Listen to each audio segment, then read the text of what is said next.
Happy New Year. It is Monday, January 3rd.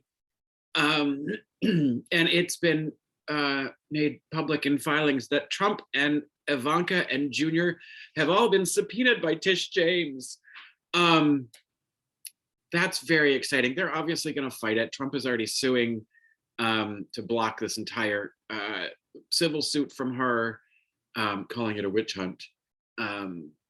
Ivanka and Junior have already said they're not going to comply with the subpoenas. Obviously, they're going to fight them. But Eric already sat down for this investigation already.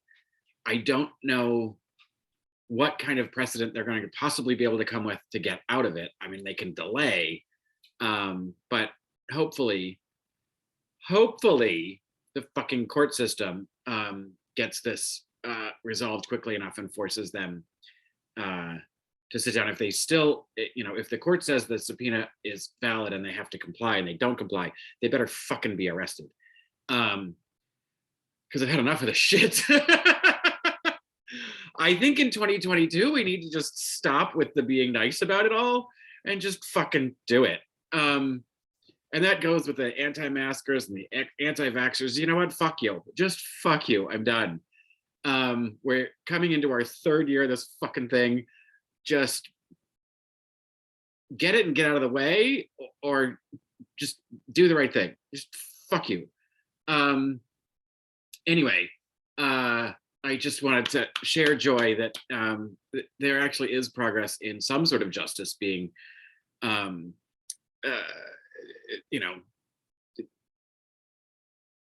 it's not prevailing, but at least it's moving forward.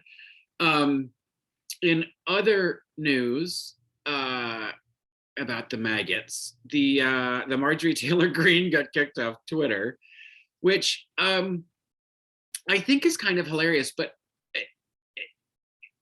it kind of begs the question: if you're too controversial and spreading misinformation and too much of a public threat to be on Twitter, how are you not too much of a public threat to then be a member of Congress who votes on federal legislation? Not that I think that Twitter should be the arbiter of whether or not a congressperson should be allowed to govern, but there should be, I would think, a tighter set of rules on Congress that that limit their abilities to be fucking lying, seditionist, traitorous peddlers of propaganda, misinformation, and crap. And I know, I know that the Republicans in 2017, the Republican led Congress gutted the ethics committee, basically rendering the Congressional Ethics Committee pointless. So, but I don't know that Democrats have done anything to reinstate that. So I'd like to know,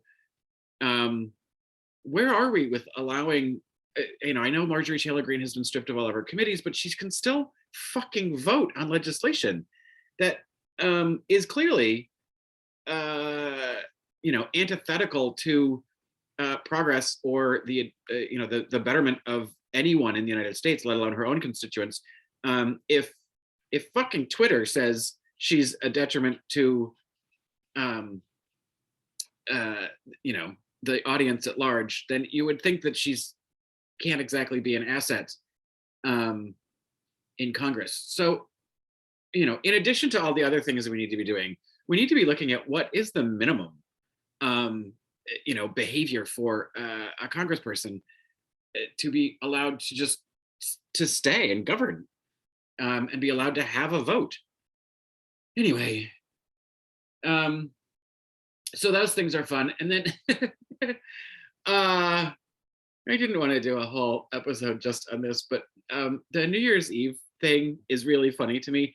I'm not sure why anybody at home watches that thing in Times Square and thinks that looks like fun. They pen you into those places. You're not allowed to go to the bathroom. Once you're in, that's it. So you're either in a diaper or peeing in your pants. Like those are your choices, or you got to leave. Because if you try to get out of the pen, you can't get back in your pen. So it just, I don't know why anybody wants to go. But I watched hit and miss some of the coverage that was going on from Times Square, and I don't. Andy Cohen